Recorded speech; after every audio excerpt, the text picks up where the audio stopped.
It's a real pleasure to be here today. First thing I'd say is that this has been a real stretch, both creatively and intellectually. So Helen, that was a hell of a brief you gave me, wherever you are. Thanks very much. So what I want to focus on today, I think, is where digital out of home, but also creativity is moving. And as Catherine alluded to, how we might ready ourselves in preparation for that. So I'm not going to go into the sorts of projects that I do, but they are pretty wide-ranging, to say the least.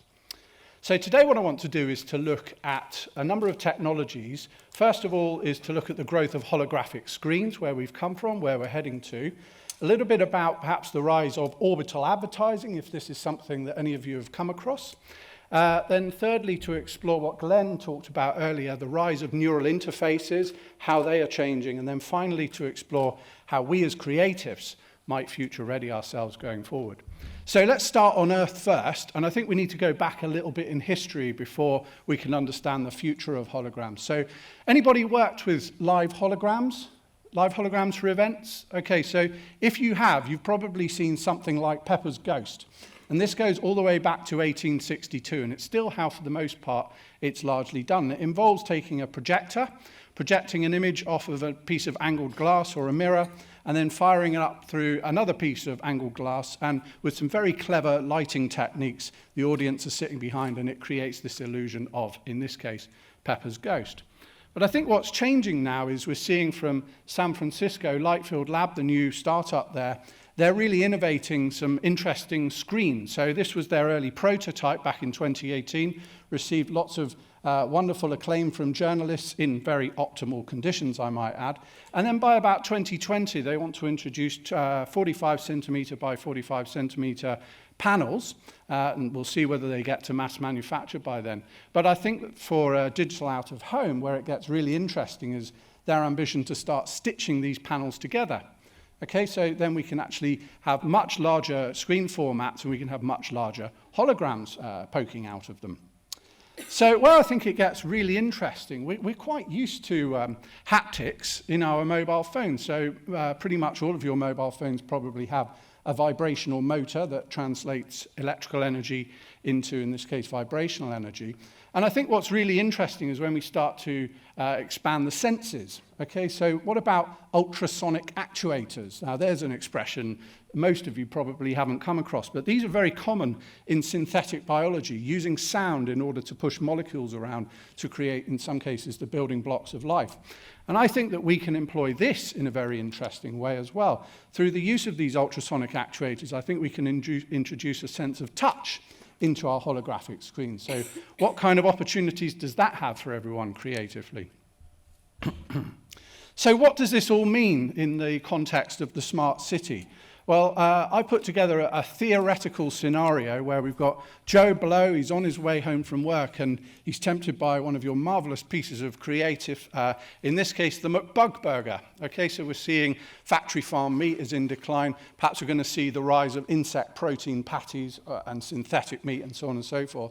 And he's thoroughly tempted by this. So the technology has identified him, he's placing the order, he's being tracked on his way through from home using the equivalent of something like a WhatsApp live location, and then the food is there at the point that he arrives home. And what you might notice is this screen is a little bit different. I mean, we do see the use of solar panels, for example, that are capable of generating electricity. They're currently at around 15 to 22% efficiency. But on the horizon, we might start to see an entirely new form of material, photovoltaic paint. And this is still very much in laboratory conditions, but I think moving from 3 to 11%, once we get to the 20% efficiency barrier, we might start to see that generating electricity for these interesting screens. You'll also notice PaveGen as well, so this is converting the kinetic energy of footsteps and turning it into electricity to power the screen. So I think we've got some interesting opportunities ahead, to say the least. So let's head out to space now. We've spent a bit of time on Earth. I just want to spend a little bit of time in space focusing on this idea of orbital advertising. So anybody come across Start Rocket? Does that mean anything? Start Rocket, the Russian-based startup. So you might start to hear more and more about this. Here we've got the founder, Vlad Sitnikov. And by July 2021, if we're to believe his hype, the night sky might start looking something like this. Now, it's not without its challenges, okay, by far. You may have your views on whether we should be, in some cases, polluting the night sky like this, and Vlad certainly had his fair share of death threats. So there's still some technical and perhaps some societal challenges to overcome. But nonetheless, he seems to be going great guns, and let's see what happens. And I was very curious about this, so I asked my friend Helen, who is a space lawyer. Okay, so she's a space lawyer. She's dealing with all issues connected with the commercialization of space. And I said, are there any legal issues about this? And she said, well, there's no actual specific law prohibiting advertising in space, but there could be some potential nuisance and jurisdictional factors to arrive. Interestingly, Vlad seems to have overcome potentially the nuisance factors by suggesting that an ad would only ever be shown in a 6-minute rotation. Also, the platform would only work in areas of high light pollution. Anyway, so what does this mean for us? So I find some of these campaigns that I've seen earlier very, very inspirational. I suspect that the way that this will actually be accepted by governments is through something that we don't see so much in the UK, but we certainly see overseas, which is emergency alert systems. We see them in our mobile phones. Here we've got a fictional Japanese city, on a Japanese coastal city in an area of high seismic activity. I've found this myself. Who's seen the emergency alerts? You don't tend to see them in the UK. I've certainly seen them in Manila, in Sao Paulo. These are alert systems that basically overpower the conventional text messaging. And I think that this is really interesting because I suspect the way in which the technology will be accepted by governments is by facilitating emergency alert warnings. Now, anybody who speaks Japanese, I do hope that that says tsunami and not some kind of weird pornographic sex act. I was trusting my Japanese friend to give me the translation correctly. So, that's orbital advertising. Now I want to come from outer space and come to inner space and think about the rise of neural interfaces. It was absolutely fascinating to see that you were working with this so early.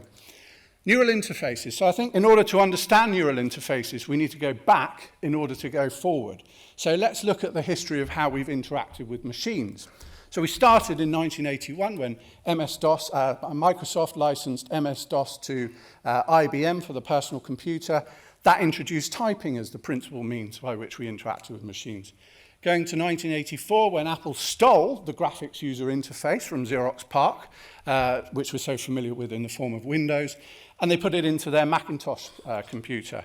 Now, while they didn't invent the touch interface, the haptic interface, I think they did mainstream it. So they were real innovators in bringing that to us in the form of smartphones.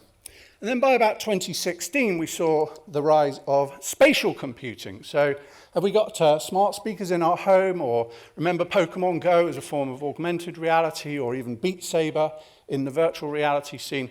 These are all examples of interacting with machines in physical space. And then by about 2025, I think what we'll start to see is more of these neural interfaces. And so what are neural interfaces, first of all? So I think that they take two forms currently. What Glenn was alluding to earlier, the dry interface that basically just sits on top of your head. And then the new iteration, which is sometimes referred to as the wet interface, which is all very I know Kung Fu, Keanu Reeves style, going directly into the brain in the form of electrodes.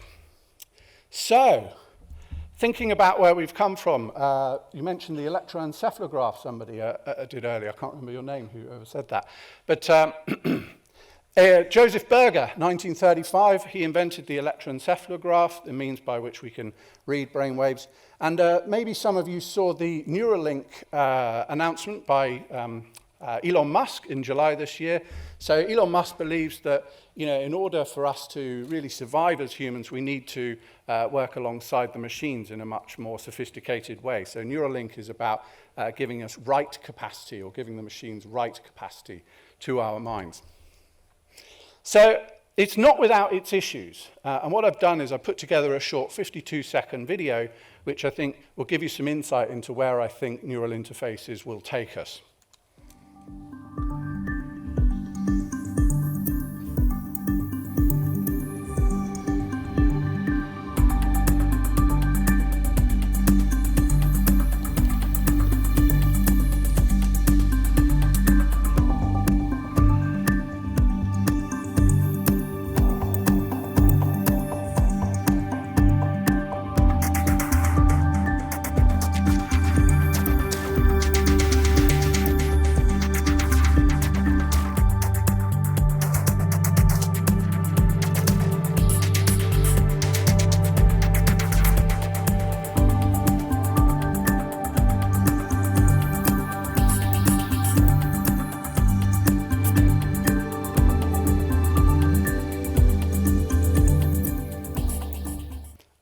So get ready to hear a lot more about this expression cognitech, certainly over the next 5 to 10 years.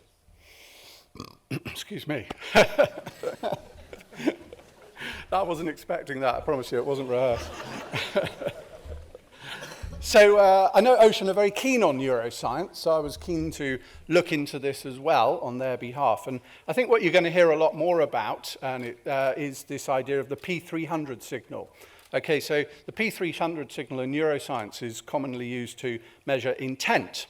Okay, so what does that mean? Well, I suspect that we'll start to see a lot more market researchers using it to investigate buying decisions, but also voting choices as well. If you're interested in that long link, you can come and get it off me later. So, thinking about neuroscience, I now want to look at what does this mean for the smart city and neural interfaces. I think what I'm trying to point at here is that mobile is already very commonly used from what I've seen in these videos today. But I think neural actually introduces a reduction in the friction that we have with machines. It makes our interactions with machines a lot quicker. So going back to our smart city environment again, Joe Blow, he's walking home from work again, and you seem to be tempting him with a subscription to an e-bike service at the moment. So he's able to just literally say, yes, I'll take that with the power of thought. And in return, you're offering him 50 zip tax credits, in this case, autonomous taxi credits, and he's feeling rather chuffed with himself. So I think what I'm trying to communicate with you is that these neural interfaces, I think, can be a real plus for you in terms of just reducing that friction that you have with consumers. So having looked at the technologies, I'd like to think a bit about how we might future-ready ourselves and to look at the nature of creativity and also some of the societal shifts that we can expect. So moving to 2030, I plotted this simple graph here. On my y-axis, we've got our learned skills, and on our x-axis, we've got our intuitive skills. And none of these will seem probably particularly unusual to you. I think that the general shift is that we're moving away from analytical skills into something that is far more human, because the machines will start to take over a lot more of those analytical interrogations. But the thing that I think underpins all of this, absolutely all of it, is our capacity for realization, right? What do I mean by that? I mean our ability to manifest new ideas, content, thoughts into our consciousness and then to apply them in our lives. And if you're interested, I can't recommend highly enough Michael Neill's book, The Inside Out Revolution. I know that McCann, if there's anyone from McCann here, McCann Worldwide, are very active in this space, and congratulations, you're absolutely heading in the right direction. But thinking about creativity, I think the big change that we're going to see now is that the technical production is increasingly going to be done by machines. So us as creatives, what we need to do is to elevate ourselves up the value chain, right? So we need to be thinking much more, what does it mean to be creative? And let the machines do what they're good at, which is those repeatable and process-driven things. I think that collaboration is changing. The way in which we work in agencies is likely to change over the next 10 to 20 years. So this is the old paradigm. Perhaps you're in a meeting room together, co-located teams, full-time team members, full-time teams working together, perhaps using post-it notes to put your ideas up from the briefs that your clients have given you. And then, of course, that technical production being carried out by human beings. And I suspect that the emerging paradigm is something quite different. So we're seeing, I think, far more multi-location teams. So you'll be working with people across the world, certainly across different regions. I think team working, full-time employment, by the way, is in terminal decline around the world by every bit of data that I've come across. So we'll see much more contingent working, freelancers, so on and so forth. I think that the way in which we plan will be different. Hopefully we'll have far more sophisticated collaboration tools. In this case, we've got holograms working with augmented reality, with video throughout our processing, or a bit of spatial computing where we've got Debbie asking for more lettuce in our insect burger. Now, the video that I showed you earlier, the rise of the neural interfaces, this makes the point about, I think we're going to see a lot more AI-assisted production. So that video took me about half an hour to put together. The machine was able to interrogate the database to be able to pull out the necessary images and then to lay the text on, but I was the one who put in the initial creative, right? So I think we can expect to see significantly more of that going forward.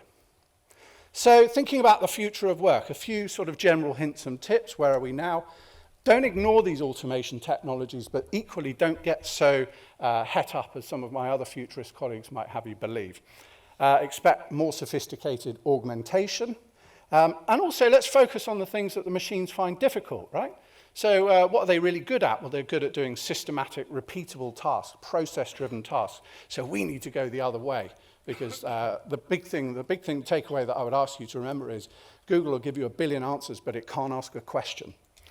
And I think just as private banking has shown us, people will be prepared to pay a premium for the human touch, right? So think about what that might mean for you and your business in your creative life. And then I would say also, jobs are only going away when problems go away, right? So for as long as society has problems, there'll be jobs and businesses and organizations there to try and fix them. I think that this one is more one for our kids. So I've talked a little bit about the skills earlier. Let's focus more on the sorts of problems that society is likely to have, okay? So remember Helen, who I showed you earlier, the space lawyer? She used to be a barrister. And then she recognized that perhaps a new area of law would be space law, and now she's making a great living out of it. So good for her. And then finally, I want to look at where I think the world is moving broadly into a sort of computerized and humanized environment. So the future is both. Everybody loves a Venn diagram, me especially. On our computerized side, the only one I'm going to point out, this is where I think you guys can add real value, is in user experience simplicity. So making that experience for the consumer as easy as possible, but not forgetting that there are really complicated systems working beneath the surface. So by extension in our schools, I'd love to see more of the STEM subjects. And then on the humanized side, I think creativity is absolutely up there in the top skills to face. I'd love to see in the schools far more nature, plants and crafts. I think that we'll see a lot more products and services being influenced by that. And then I think over time what we're going to move away from is this sort of industrial revolution era of psychology as a means of understanding the mind. And I think going back thousands of years to realize that the spiritualists and the mystics were always right, namely that it's an inside-out job rather than an outside-in job. Now, so who's used Deliveroo or Uber Eats or any of the delivery services? Right. So imagine that you've ordered your pizza. It shows up in 45 minutes, not 30 minutes. You're very disappointed. The system then penalizes your rider because they've done something wrong. But what it doesn't know is that perhaps the rider's been asked to witness a traffic accident. So this is an example, I think, which is a problem giving birth to a new class of job, in this case, the AI arbitrator. So a human being that is arbitrating the decisions that are being reached by machines. So anyway, I hope you've enjoyed that. If you'd like to connect with me, fire up your LinkedIn app now, point it at the big QR code, and hopefully I'll get a few invitations to connect. Brilliant. Thank you.